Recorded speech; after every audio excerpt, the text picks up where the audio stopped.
Bienvenidos al último episodio de la primera temporada del Arte de Criar Hoy.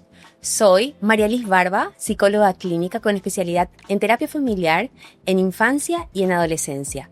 Soy la doctora Viviana Riego, soy psiquiatra de adultos y con una subespecialidad en psiquiatría infanto-juvenil.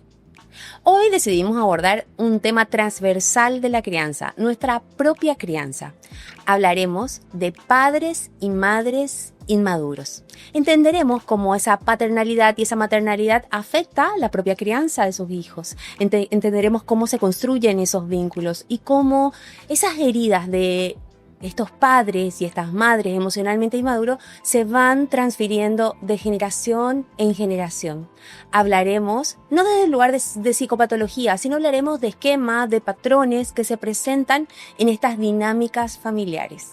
¿Cómo estamos? Vivi, hablamos de este tema todo el tiempo en las terapias. Sí. Con los padres, cómo nuestra propia paternalidad, nuestra propia crianza afecta la paternalidad que ejercemos. Totalmente, ¿verdad? ¿Cómo es? ¿Cómo te parece a vos? Bueno, esa paternalidad a nosotros nos afecta como adultos, pero a ese niño también le impacta. Claro. ¿Cómo es crecer con un padre que no sabe regular sus emociones? Y para empezar tenemos que entender que cuando hablamos de padres inmaduros no estamos queriendo atacarle ni diciendo que la persona es mala, sino que simplemente no aprendió a regular sus emociones o a lidiar con esas emociones. Y muchas veces le hace cargo a su propio hijo de esas emociones. Entonces, por ejemplo, si un hijo crece con un papá que tiene una alta emocionabilidad, es como crecer como caminando sobre huevos, ¿verdad? Es como que todo el tiempo el niño trata de adivinar qué está pasando, como si fuera que hay un clima, una tormenta en la casa y empieza a saber si va a haber sol, si va a haber una tormenta y empieza a hacerse responsable de eso, empieza a sentirse culpable y responsable si su papá o su mamá está de cierta manera, o por ejemplo estos papás que son tan exitistas también, ellos empiezan a sentirse como que son valorados solamente si pueden hacer algo y se empiezan a sentir culpables cuando no están haciendo algo útil, que no son queribles, o los papás que le ignoran a veces a los chicos, es como que se sienten demasiado por existir, ¿verdad? Y son heridas que se van creando en los chicos, que vemos mucho en la consulta y que muchas veces están con que, bueno, si me porto de esta manera, mi papá se va a portar de esta manera, pero el que se tiene que regular es el adulto, ¿verdad? ¿Y por qué estamos hablando de esto hoy? En realidad, para tomar conciencia como padres y para tomar conciencia como cualquier persona, y que esto no defina nuestro futuro. Sí, porque son heridas transgeneracionales, vienen de generaciones en generaciones y hoy ser padres conscientes nos interpela a poder mejorar cada vez más nuestros vínculos, hacerlo cada vez más espirituales, es decir, con ese contacto profundo. Por eso también hablamos de las características que tienen estos vínculos, ¿verdad? Y ahí me vienen a la cabeza diferentes situaciones. Una, por ejemplo, de estos padres o estas madres emocionalmente inmaduros, lo que suelen hacer es no dar un ambiente validante, no generar un ambiente seguro. Por ejemplo, viene la hija que acaba de cortar con el novio y le dice, mamá, corté con mi novio, bueno, en busca de ese apego seguro, ¿verdad? ¿Y qué pasa? Y la mamá le dice, tu papá me dejó 1000 veces, yo sé lo que pasa, yo sé cómo se siente eso. ¿Y qué pasa en ese momento? En ese momento, esa historia o ese espacio que buscaba esa hija queda corrido y se habla de la mamá. Y la mamá queda como el centro. Entonces, esta madre emocionalmente inmadura no tiene conciencia de la importancia de esa validación, de generar ese ambiente seguro. Otra de las cosas que pasa es que el padre se siente, que no puede intimidar. Otra característica de estos padres, les cuesta intimidar, no pueden entrar en emociones muy profundas con sus hijos. Por ejemplo, el hijo viene y le dice, papá, no sé si van a jugar conmigo mañana porque yo hice algo y los compañeros no sé si van a querer volver a jugar conmigo. Ay, no te preocupes, eso no tiene por qué preocuparte. Preocúpate nada de hacer tu tarea, esas son las cosas importantes. Sí, no le da una superficialidad. Sí, es decir, no me animo a entrar en tus emociones porque me abrumo. Otra de las características de padres y madres emocionalmente inmaduras es como que no le pueden dar ese lugar al hijo. El hijo tiene su primer día de clases y está ilusionado y la mamá le prepara la lonchera, va al cole, pero la mamá no le acompaña. Todos los niños están con su mamá y él no está con su mamá, ¿verdad? Y después te das cuenta, mamá tenía clase de yoga, ¿verdad? Entonces no puede poner como prioridad las necesidades de su hijo, no puede hacer eso. Pero partamos que todas estas características que estamos hablando vienen de padres y madres inmaduros que ya vienen sido criados por padres y madres emocionalmente inmaduros y traen esa historia. Es así mismo, ¿verdad? ¿Y cuál es la diferencia, verdad, entre un padre maduro y un maduro? Sí. Un papá maduro puede sentir, ¿verdad? Pero también piensa y piensa objetivamente y eso le hace actuar de otra manera. Se puede enojar incluso, pero no por eso va a perder el vínculo contigo. En cambio, los padres inmaduros, o sea, le cuesta mucho lidiar con sus propias emociones. Entonces, si a ellos les cuesta sostener su propia emocionalidad, le va a ser muy difícil sostener la emocionalidad de sus hijos, ¿verdad? Que es como vos decís, empiezan a culparle a los chicos por todo. O, por ejemplo, se enojan. Me enojé contigo y actúo como si fuera un niño. Porque yo me enojo y no pienso que por ahí mi hijo se siente mal o le estoy haciendo un daño. Estoy pensando en mis emociones. Y entonces me enojo con él, no le hablo o le digo algo que le lastima o estoy pensando en lo que a mí me pasó en mi vida, en mis dolores, en mi historia, ¿verdad? Y no puedo decir, espera un poco, acá hay un niño que me necesita, que necesita contención y yo estoy metida en mi mundo. Entonces después no puedo conectar y eso es lo que le pasa, los chicos se sienten muchas veces invisibles también. Es como que yo te hablo, pero parece que nunca me entendés. Como que fuera que yo soy un niño que me quiero comunicar con vos y yo pienso que tengo que encontrar la forma de comunicarme. Pero en realidad no es el problema mi capacidad de comunicación, sino la capacidad de entendimiento.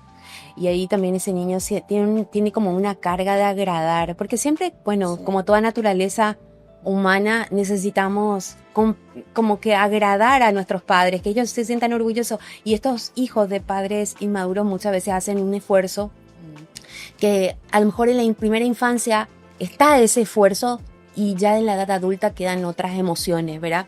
Y por eso hablar un poco de cómo en la edad adulta afecta esto. Es decir, ¿qué queda cuando ya somos adultos de estos padres y estas madres inmaduras?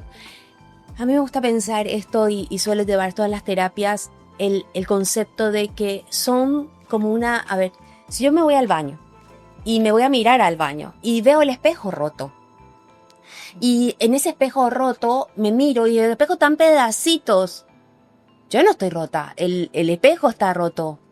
Pero las relaciones de padres y madres inmaduros son como esos, me hacen una visión distorsionada, no me deja ver cómo yo soy o lo que yo percibo, hoy tengo duda. Y eso es lo que nos deja esta relación. Entonces el gran desafío del hijo de padres y madres inmaduras en la edad adulta es volverse a la pregunta, ¿quién soy finalmente? Exacto, ¿verdad?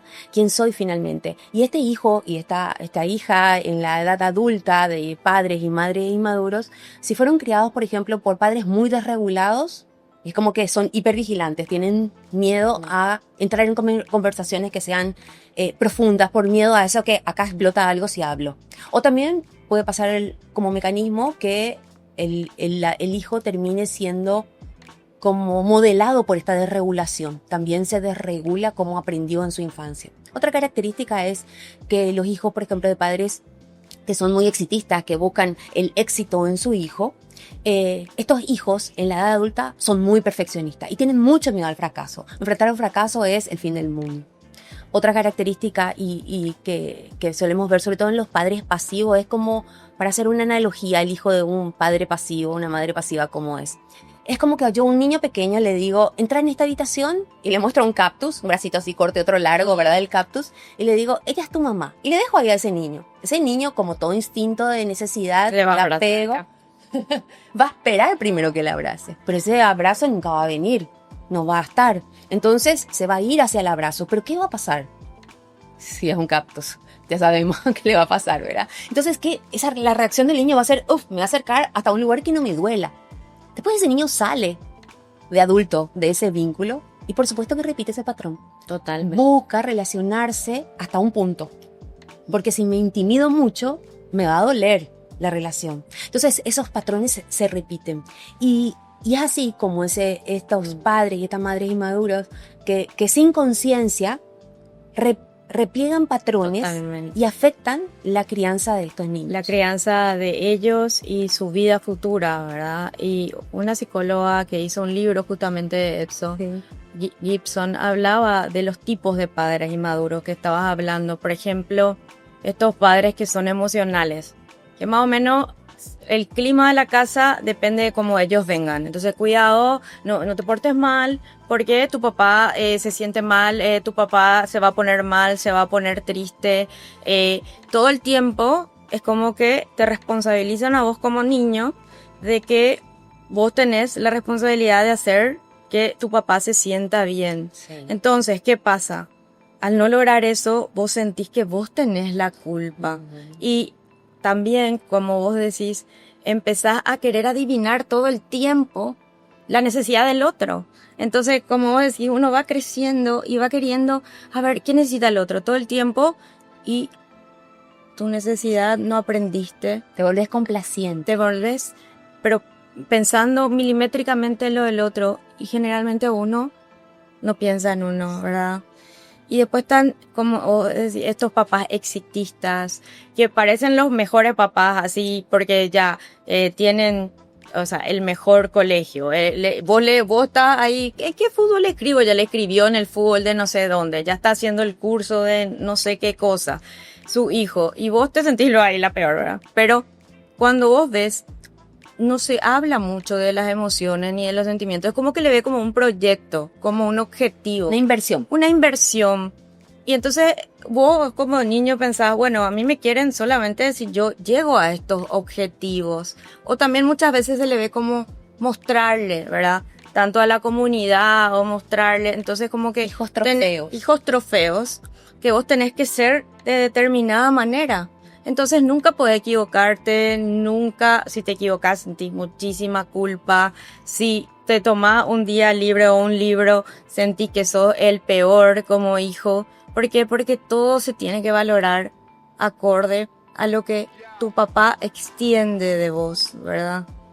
Y después están los padres pasivos, que fueron los que hablaste, que generalmente son los que a los niños les encantan por un lado, porque conectan, pero no se quieren tampoco meter tanto en problemas. Entonces ellos por ahí, o el papá, muchas veces están con un papá emocional, ¿verdad? Entonces el papá emocional grita, y después el otro papá se va y le habla en la pieza, conversan, se ríen. Pero no, si nos ponemos a pensar, este papá pasivo no era el que le tenía que proteger a su hijo de esa disregulación y no darle la responsabilidad a su hijo. Entonces, en cierta manera, se desconectan de eso. Y parece como que están conectados, pero en realidad, entonces uno, como vos decís, los chicos dicen, pero, bueno, tengo que crecer así medio desconectado, ¿verdad? Porque así es. Entonces es muy importante. Y también están ya estos padres, los padres que rechazan, que por ejemplo, viene una nena, ¿verdad? Y le quiere abrazarle a su papá. Y el otro quiere leer el diario, quiere ver la tele, le cuesta mucho conectar.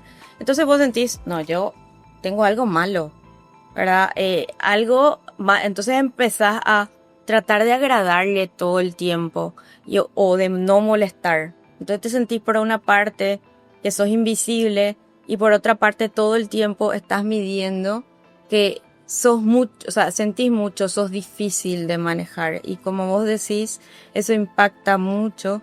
Y a mí me pareció muy interesante esta clasificación de padres, porque cuando vemos en la práctica de nuestra vida, de nuestros amigos, de nuestros pacientes, todos vemos estos patrones y realmente se parece a lo que nosotros sentimos, ¿verdad? Totalmente. Y estos patrones van reforzando las dinámicas, por ejemplo, el niño que que se siente, que se pone al costado, que no quiere ser visto, porque en su dinámica familiar siempre está la crítica.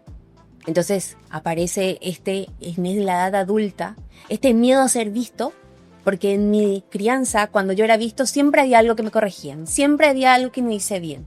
Entonces me quiero poner al costado porque tengo miedo a la crítica. Y también tenés miedo a mirarte.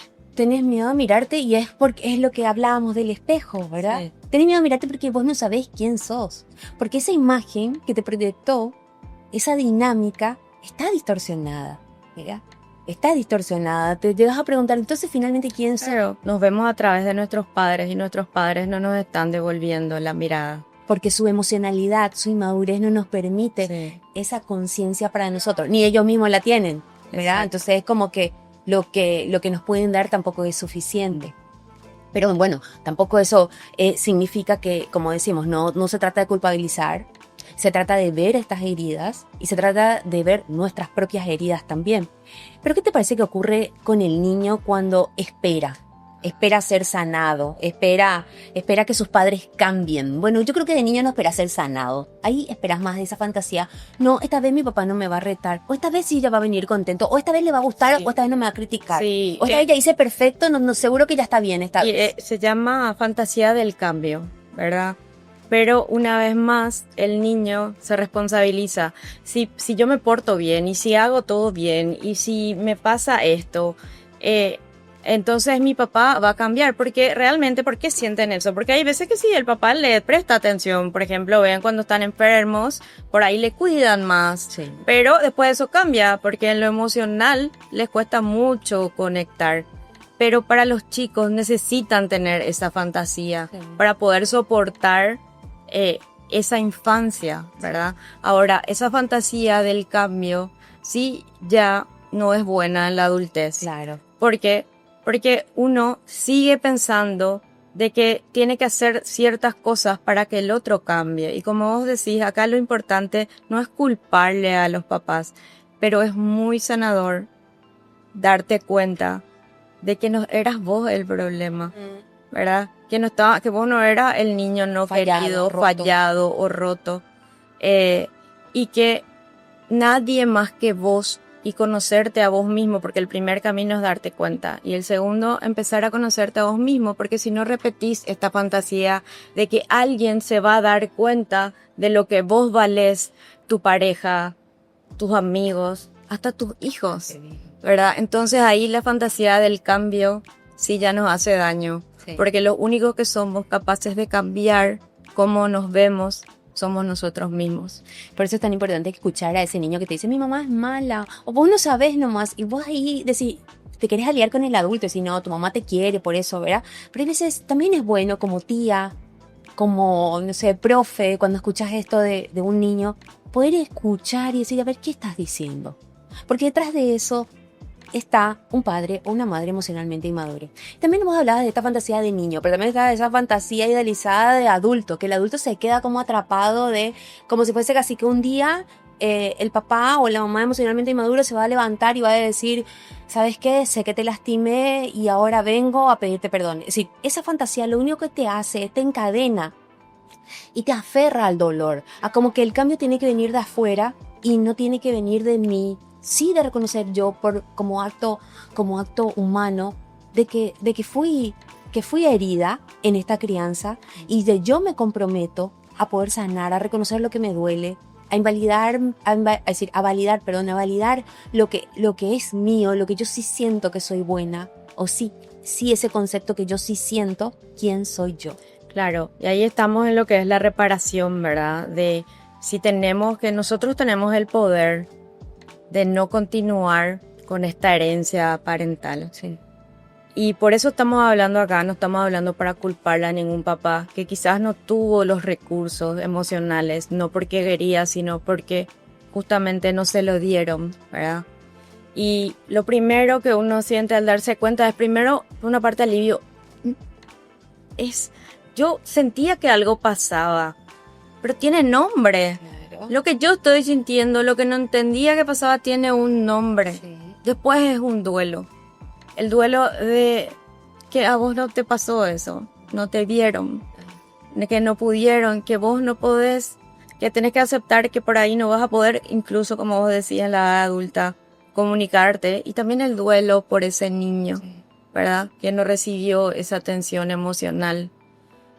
Pero ahí es donde el cambio empieza en uno, en la conciencia, como vos decís, en validar las emociones y en empezar el proceso de cambio. Sí. Ser conscientes para no repetir el patrón.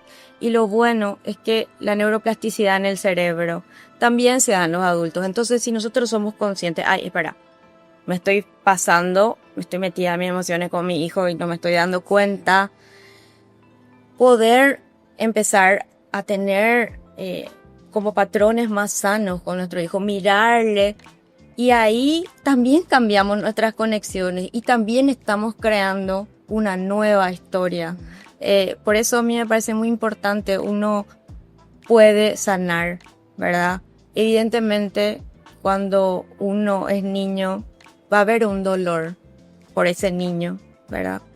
Pero también tenemos que darnos cuenta de que tenemos toda una historia por hacer, aunque no tengamos hijos incluso, para sanar y también sanar por ellos, ¿verdad? Sí, y sobre todo cortar ese cordón umbilical de pretender de que todo lo que yo no fui saciado, todo lo que yo no recibí, tendría que venir hoy de mi papá, de mi mamá. Eso tiene que venir hoy como adulto de mí, y ese es el acto sanador, cuando yo corto ese cordón umbilical y empiezo a relacionarme con mis padres como otro adulto donde puedo ver como otro adulto en la convivencia, y respeto su espiritualidad, respeto mi espiritualidad, pero yo trato también de poder trascender, seguir creciendo, seguir definiéndome yo, quién soy yo en este mundo y qué yo vine a hacer.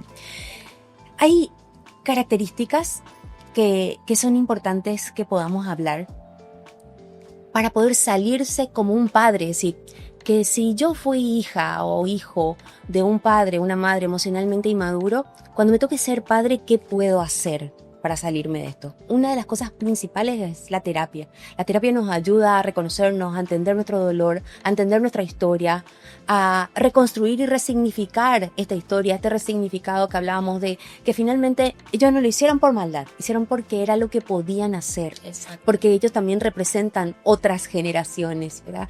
Y otros dolores de otras generaciones. Entonces, eso es un acto importante. Y otra cosa es que nosotros mismos podamos ver qué estoy haciendo yo, ese padre consciente, qué estoy haciendo yo hoy en la crianza con mi hijo. Porque en un momento decimos, te doy comida, te doy colegio, te doy deporte, te doy todo. Pero ¿cuántas veces le preguntamos, qué te está faltando que yo te dé?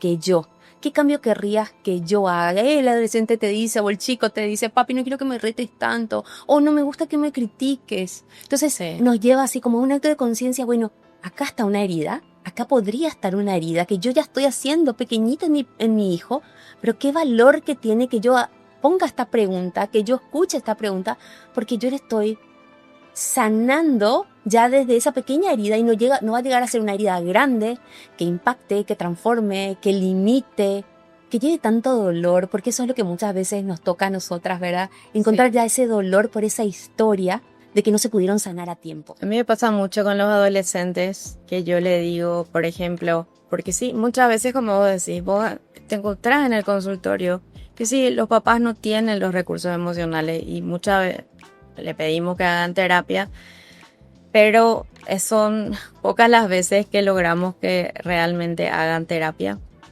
Y yo siempre, una de las cosas que vos estabas diciendo, le digo, bueno, entiendo, pero desde ahora empieza tu historia.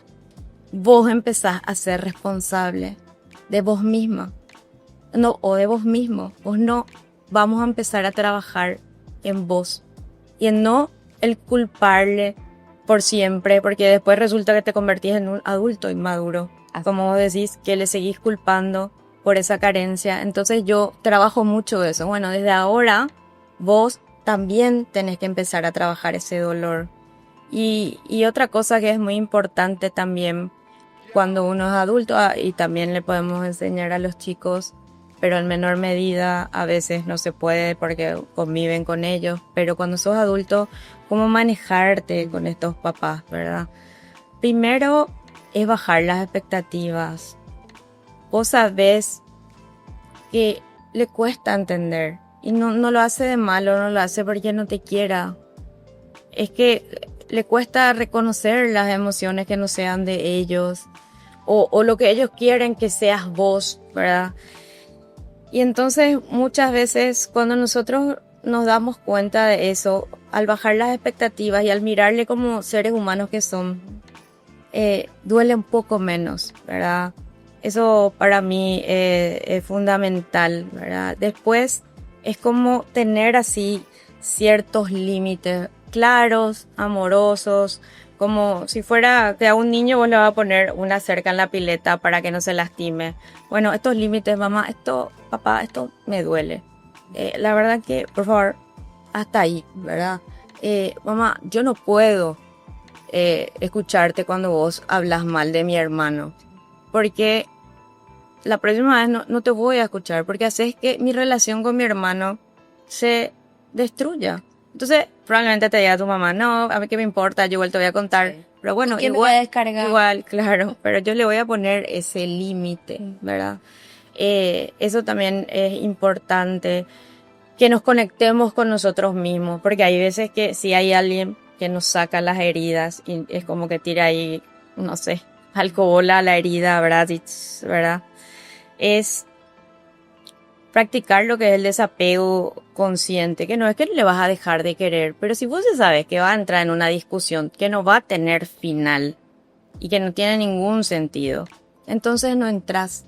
O sea, lo que tenés que entender es que tenés que dejar de tratar de querer que ellos te entiendan, porque no es un problema de comunicación tuyo, es un problema de poder sentir la emocionalidad de ellos. Y hay veces que igual sentimos todas las emociones, como yo digo, y ahí es muy importante conectarte con otras cosas, por ejemplo, empezar a respirar o conectarte con algo que te guste antes de mandarle un WhatsApp, antes de contestarle, hacer como un ancla en vos, en quién sos vos, cómo querés que te traten, ¿verdad? Eso es muy importante. Y después hay que ver cómo te relacionas. Hay veces capaz que es mucho el dolor, entonces los contactos más breves, tratar de no hablar de cosas así dolorosas, buscar el medio, ¿verdad? Sí. Porque también enojarte es muy doloroso, pero también querer complacerle hasta la edad adulta y no ser escuchado también es doloroso. Todo lo que decís nos lleva a pensar que estos vínculos, por supuesto que tienen consecuencias en la vida adulta, ¿verdad? Cuando en la vida adulta debería ya estar el hijo, no sé, en ese momento sublime con sus padres, conectándose con sus padres de un adulto a adulto. Estos hijos de padres emocionalmente inmaduros muchas veces en sus conversaciones de adultos siguen recibiendo críticas o se sienten juzgados o juzgan, padres que todavía juzgan a su hijo. Entonces en las visitas muchas veces pasa de que no pueden tocar temas muy profundos. Lo importante aquí es que nosotros como adultos podamos ser conscientes de que acá hay un dolor, de que nuestro dolor es válido, que esta relación que nosotros, o esta dinámica que nosotros no elegimos entrar, estas heridas que hoy tenemos, que sí tienen su lugar en nuestro cuerpo, que cuando justamente vamos y les visitamos a ese papá o esa mamá inmadura, el cuerpo muchas veces del hijo se disocia. Eso es algo muy fuerte, es decir, como que estoy ahí pero no estoy ahí. Y eso pasa en ese tipo de relaciones. Otra de las consecuencias que vemos es que hay como un vínculo ambivalente. Hay ese amor, pero también hay miedo, hay frustración, hay enojo, hay rabia. Pero debemos ser conscientes que estamos diseñados para afectarnos entre personas, ¿verdad? Nos afectamos y cómo no pensar que nos pase eso con nuestros vínculos con nuestro papá. Nos afectan los vínculos con nuestro papá. De hecho, somos los principales en la cadena alimentaria. Nos vamos a afectar. Ahora, sí, como adultos, podemos pensar en, a lo mejor no podemos elegir qué nos va a afectar, pero sí podemos definir como adultos cómo nos va a afectar. Y eso sí ya es un acto de conciencia nuestro, cómo queremos que nos afecte.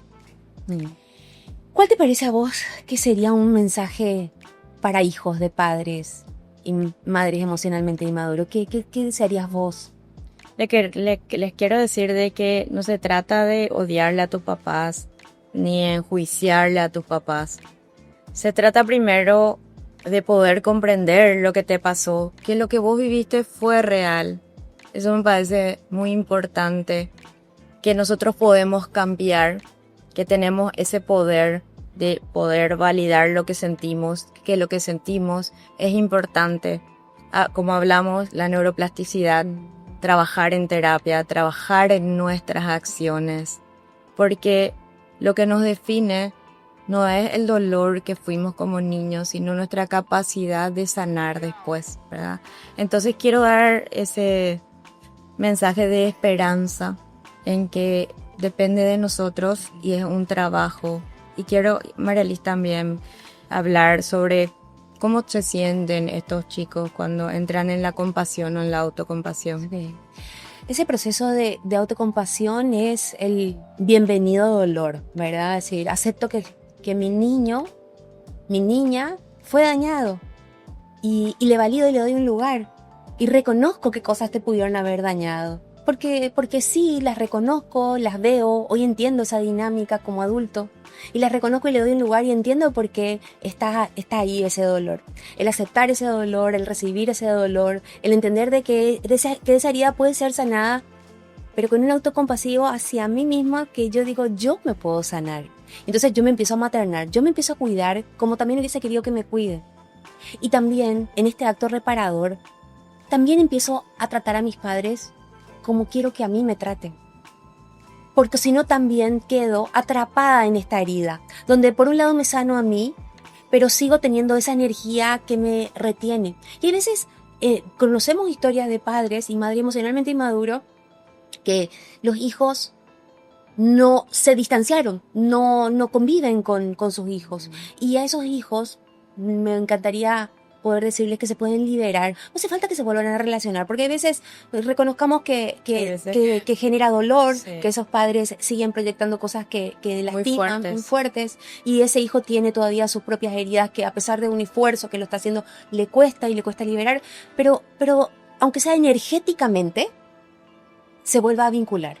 Pero no a lo mejor desde el lugar de cuerpo, donde comparto, sino energéticamente permito, acepto, y valido de que lo que pasó en nuestra historia nos pasó porque hay heridas transgeneracionales, porque hay esquemas que repetimos, esquemas que no quiero volver a repetir y me lleva a mí como adulto, a nosotros como adultos, como hijos, a ser cada vez más consciente de lo que necesito, de lo que esa relación conmigo misma me da y qué cosas yo puedo dar afuera que me haga bien, ¿verdad? Entonces ese es el acto sanador. Sí. Y sobre todo que nadie nos puede dar lo que nosotros mismos nos tenemos que dar, que es la aceptación y el amor hacia nosotros y aprender a conocernos y saber que nos vamos a equivocar, pero que eso es un trabajo que tenemos que hacer nosotros. Sí. Es un acto de amor y estamos llenos de amor. Ahora es empezar a aprender qué y cómo voy a transmitir ese amor. Es un tema que da para más, pero creo que con este mensaje que dejamos de poder hacernos responsables, de sanar, de vincularnos con nosotros mismos con patrones que nos hacen bien a nosotros, con patrones que nos hacen más humanos, es la base para seguir construyendo relaciones sanas. Así mismo. Vivi, ha sido un placer. Hoy es nuestro último día de esta temporada y este tema creo que es fundamental porque todos los papás necesitan ser conscientes de qué están proyectando en sus hijos. Y el único acto de conciencia es mirarnos al espejo, ver qué se proyecta, escuchar qué nos piden nuestros hijos y crecer y avanzar. Sí, y para todos los que son hijos también. Sí.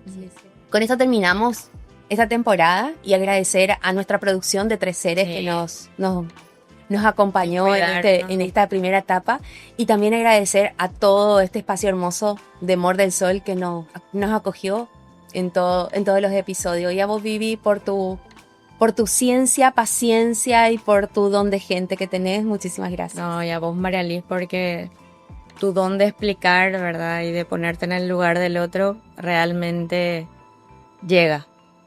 Gracias.